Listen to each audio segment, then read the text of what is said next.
Bueno, vamos a ver ahora el caso de la codificación en redes Ethernet,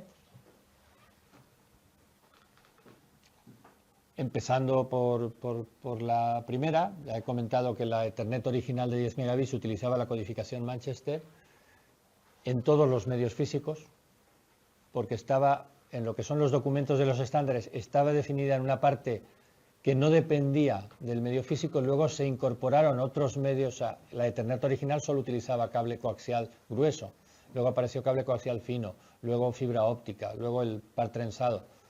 Pero ya, desgraciadamente, en eso los inventores de Ethernet pues quizá no tuvieron tanta visión de futuro, pusieron en una parte no dependiente del medio físico la codificación utilizada, y los nuevos medios físicos tuvieron que cargar con la codificación Manchester. Entonces, en el caso de la Ethernet, todas utilizan la codificación Manchester. Esto en principio se consideraba una ventaja por lo que decía del sincronismo embebido, pero tenía el inconveniente de generar frecuencias elevadas. Cuando apareció el cable de pared trenzado, pues hasta que no se llegó a la frecuencia de 16 MHz que tiene la categoría 3, no cabía, por decirlo así, la frecuencia de 10 MHz que utiliza la Ethernet original, y no se pudo desarrollar en par trenzado. Ahora, cuando aparece la Fast Ethernet, pues podrían haber seguido en la misma línea y haber dicho, bueno, pues seguimos usando Manchester. Sí, pero entonces Fast Ethernet ya no habría ido a 10 MHz, sino a 100 MHz. Y 100 MHz es el límite, estrictamente el límite de la categoría 5. Pero tú no puedes transmitir una onda cuadrada en un cable que estrictamente su frecuencia máxima es la de la onda cuadrada que transmites, porque la onda cuadrada en realidad tiene componentes de frecuencias superiores, lo que se llaman los armónicos. Tú podrías transmitir esa señal de 100 MHz si fuera una onda sinusoidal perfecta, pero al ser una onda cuadrada se te distorsiona, porque esos armónicos de mayores frecuencias viajan con más atenuación, y entonces lo que llega acaba siendo un churro que nadie es capaz de entender los datos, ¿vale? O sea que no es posible ir estrictamente al límite de la frecuencia permitida. Y entonces no era aceptable decir, necesitamos un cable con más ancho de banda, con una que permita frecuencias mayores. No estaba disponible esa opción. Y tuvieron que estrujarse los sesos para buscar codificaciones que permitieran bajar la frecuencia máxima y renunciar a Manchester. ¿Vale? Aquí tenéis una comparativa de las diferentes variantes de redes Ethernet, y entre medias os he puesto la Token Ring. Token Ring funcionó a 4 y a 16 megabits por segundo. La que os he puesto aquí es la de 16 megabits por segundo. Aquí dice los pares que se utilizan para transmitir los datos en cada una de ellas. Ya sabéis que en la gigabit y la 10 gigabit Ethernet se utilizan los 4 pares en paralelo. Aquí se indica la codificación utilizada por cada uno de ellos. Estas las hemos comentado, esta también, el resto no, ahora iremos a ello. Los símbolos transmitidos, que son siempre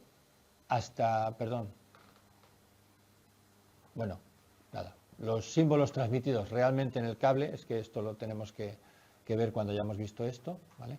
En el caso de Ethernet y de Token Ring, de la Ethernet original y Token Ring, los símbolos transmitidos son exactamente el doble que el caudal en megabits por segundo, por aquello de que la codificación Manchester transmite con el doble de pulsos, ¿vale?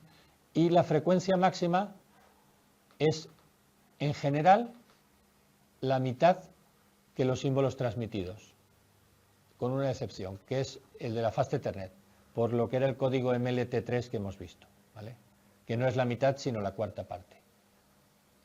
¿Vale? Esta sería la frecuencia máxima visto como una señal, como una onda cuadrada, en el caso peor. Y luego aquí os he puesto cuál es la categoría mínima de cable necesaria para que funcione cada una de estas redes. Y como podéis ver, en general, la frecuencia máxima que soporta esta categoría es algo superior siempre a la frecuencia máxima utilizada. A veces bastante superior. En el caso de Fast Ethernet, pues era un factor 3. ¿Vale? Esto es cómo se relaciona la categoría de un cable y su frecuencia máxima con la frecuencia de la señal que se transmite por él. Ahora, viendo más en detalle el caso de FDDI, perdón, de Fast Ethernet, Fast Ethernet se desarrolló utilizando lo que se había desarrollado para FDDI previamente en la parte del medio físico, y se decidió utilizar el código NRZI, que es el que hemos visto antes, digamos sencillo, el de 1 o 0 con transición, ¿vale?, en fibra óptica, y el MLT3 en cable UTP. Esto necesita sincronismo aparte, es decir, tenemos el riesgo de tener que transmitir muchos unos o muchos ceros seguidos y descontarnos, sencillamente, el receptor respecto al emisor. Y eso hay que resolverlo, hay que darle una solución, ¿vale? Bueno, pues la solución fue establecer, aparte del código de línea, un código de bloque. El código de bloque se denominó 4B5B y enseguida vais a entender por qué se llama así. Es autoexplicativo, ¿vale? El código de bloque consiste en que yo cojo los bits a transmitir en grupitos, en concreto en el caso del 4B5B, en grupitos de 4, y con esos creo grupos de 5. ¿Cómo de 4 sacas 5? Pues sí, de 4 saco 5, jugando con que combinaciones de 4 hay 16 combinaciones y combinaciones de 5 hay 32. Como tengo 32 posibilidades a elegir, pues voy a elegir de esas 32 las que a mí me interesen. Vamos a verlo más directamente en la tabla. Ahí tenéis los posibles grupitos de 4 bits. Hay 16, no más. Y aquí tenéis en las dos columnas los posibles grupitos de 5 bits. Pues de esos 32 posibles grupos de 5 bits he elegido estos 16. ¿Y cuáles me he dejado fuera? Pues evidentemente los otros 16. Entre esos 16 están el de todos 5, todos unos o todos ceros. ¿Veis el truco, no? Como no permito la posibilidad de 5 ceros seguidos, porque esa no está en la tabla de la izquierda, jamás en los datos que físicamente se transmiten van a aparecer secuencias muy largas de ceros. ¿Vale? Pues por eso se llama 4B5B. Como veis, de esas combinaciones indeseables, por decirlo así, hay muchas que no se usan y las que se usan para cosas especiales, no para transmitir datos de usuario. O sea, el medio de transmisión puede usar esos símbolos prohibidos, o esas combinaciones prohibidas, para indicar, por ejemplo, que empieza o que acaba de transmitir. ¿Vale? Entonces la señal voy a transmitir la puede realizar con alguna de estas combinaciones. Y de hecho, fijaros que entre las combinaciones permitidas no solo no está la de 5 unos o la de 5 ceros, sino muchas combinaciones de 4 ceros no están. Hay combinaciones de 4 unos, eso sí. O sea, nos pueden llegar a caer 4 unos seguidos. Es el máximo. Son las máximas.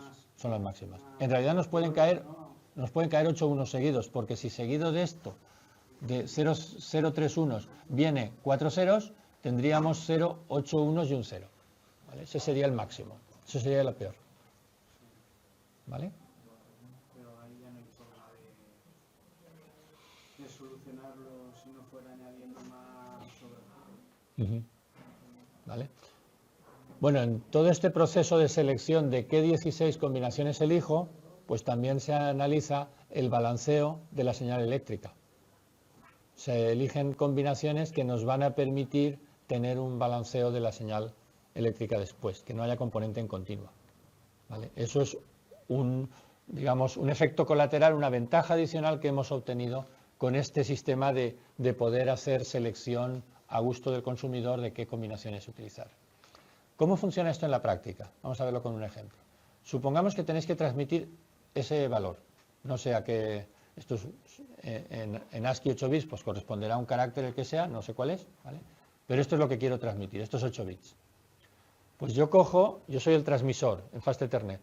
Antes de transmitir los 8 bits, los divido en dos grupos de 4. ¿Vale? Bueno, como estoy en Fast Ethernet, cada bit me dura 10 nanosegundos. A 100 megabits, un bit son 10 nanosegundos. Cojo, hago dos grupos de 4, por eso he puesto en negrita la raya aquí en medio. Y ahora me construyo, bueno, vamos a ver primero, hipotéticamente si lo enviara de una forma binaria simple, con codificación en RZL, esto sería lo que enviaría. Vale, esto no tiene mayor interés, lo he puesto solo por curiosidad. Lo que voy a hacer realmente es convertir ese primer grupo de 4 en, si miráis la tabla anterior, en 1, 0, 0, 1, 0. Y el segundo grupo en 0, 1, 0, 1, 1. En realidad ahora me construyo unos intervalos de 8 nanosegundos. O sea, cada bit ya no va a ser 10 nanosegundos, va a ser 8. Porque donde antes transmitíamos 8 bits hay que transmitir 10. Y una vez hecho esto, pues utilizando, supongamos que estamos en fibra óptica, la codificación en RZL, transmito los 10 bits a que corresponde. El receptor, por supuesto, hará la operación inversa o simétrica. Cogerá esos 10 bits, o esos dos grupos de 5 bits, perdón, analizará el valor del grupo de 5, irá a la tabla, verá a qué valor de 4 bits corresponde y entregará esos 4 bits, no entregará los 5 bits. Esos 5 bits solo han sido vistos a nivel físico, entre el equipo que transmite y el que recibe. Ahora, si yo corto por en medio la fibra óptica y miro los pulsos luminosos, lo que voy a ver es esto de aquí. ¿Vale? Si en vez de utilizar fibra, utilizo cobre... Ay, perdón, me he colado. La que utiliza la fibra no la he visto, es la NRZI. O sea, lo que enviaría exactamente la fibra sería esto de aquí, ¿vale? Bueno, y digo, si en vez de utilizar fibra utilizo cobre, haría lo mismo, pero con la codificación MLT3. Entonces, físicamente los voltajes que enviaría por el cable serían estos de aquí. Aquí lo del +1 -1 no está puesto por capricho, es que precisamente son los voltajes que utiliza Fast Ethernet, ¿vale?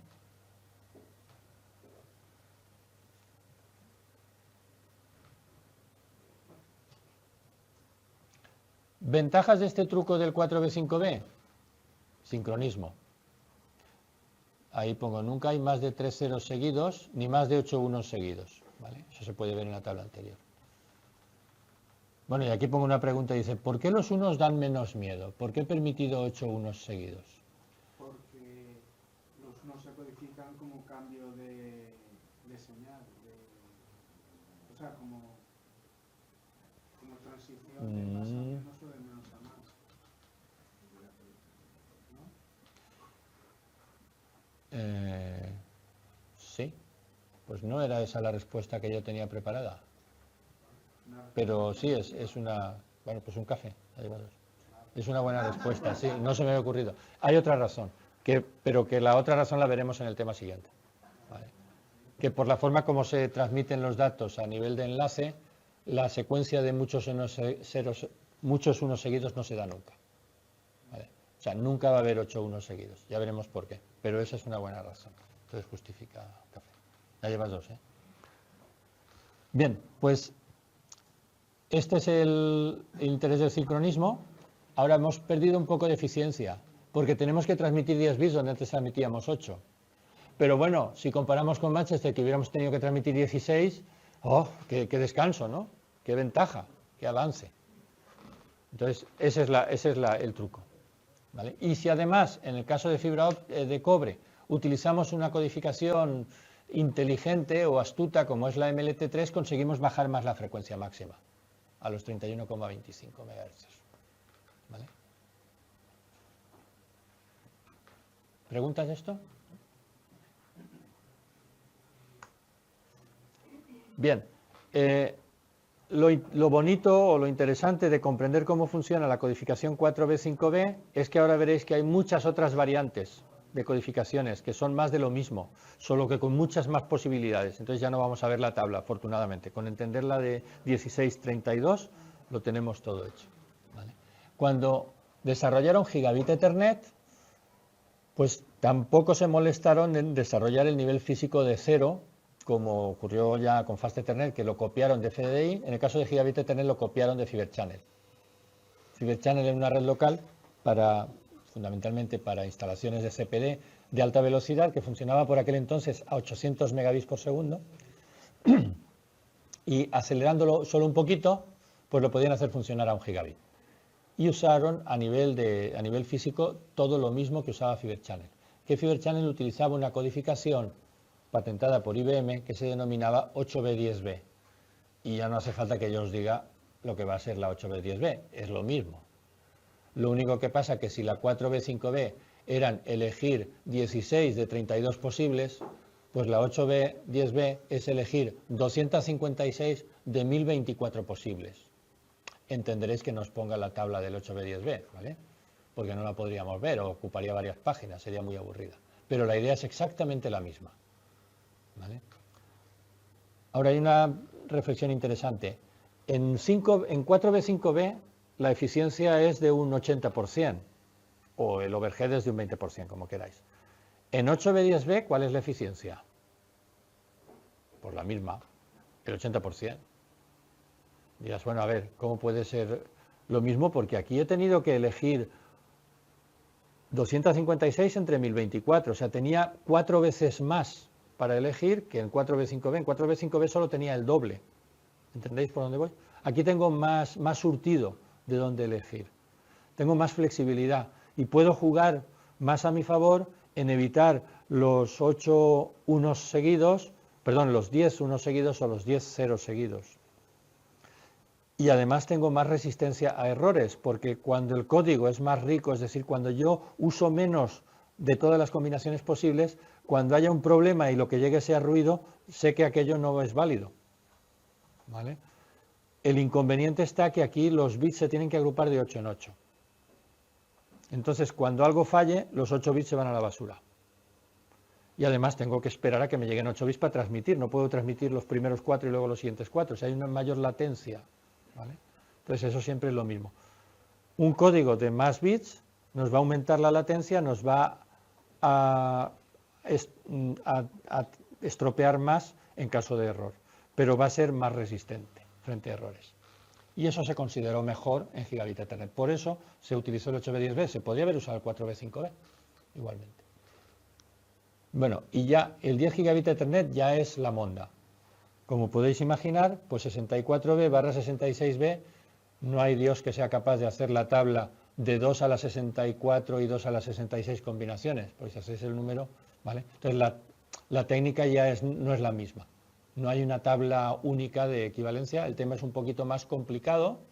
Como todas las cosas, como ya sabéis, cuando va aumentando la velocidad el tema se va complicando, pero bueno, no nos hace falta tampoco entender cómo funciona. Lo único que nos hace falta entender es que el overhead va a ser, o el rendimiento, va a ser 64/66 avos. O sea que estamos ya muy cerca del 100%. ¿Vale? Y la frecuencia a nivel físico que utiliza Gigabit Ethernet va a ser 10 octavos de 1 GHz, o sea, 1,25 GHz. Y la frecuencia que utiliza 10 Gigabit Ethernet va a ser 66/64 avos de 10 GHz, o sea, 10,3125 GHz. Por eso, si os acordáis, cuando hablábamos del ancho de banda modal, había unas gráficas y os pintaba ahí la recta de lo que sería con 1,25 o con 10,3125 GHz. Esas son las frecuencias que realmente a las que realmente van los pulsos luminosos por la fibra óptica. Entonces, el ancho de banda modal de lo que se ve afectado es de esas frecuencias, que son las que él ve. ¿Vale? Bueno, y como la gente esto ya de los códigos de bloque le ha encantado, pues ya solo a nivel de curiosidad, además del 64B, 66B, existe el 128, 130B y el 128B, 132B, que se utilizan en entornos, como veis aquí, que no tienen nada que ver con redes de datos. Pero bueno, lo he puesto solo a nivel de curiosidad, por aquello que decía antes, que la parte esta de codificación no solo es territorio de la transmisión de datos en redes telemáticas.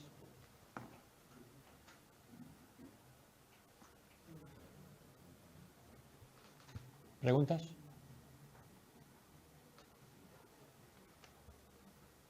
¿Os parece interesante esto? ¿Os parece apasionante? ¿Os gusta?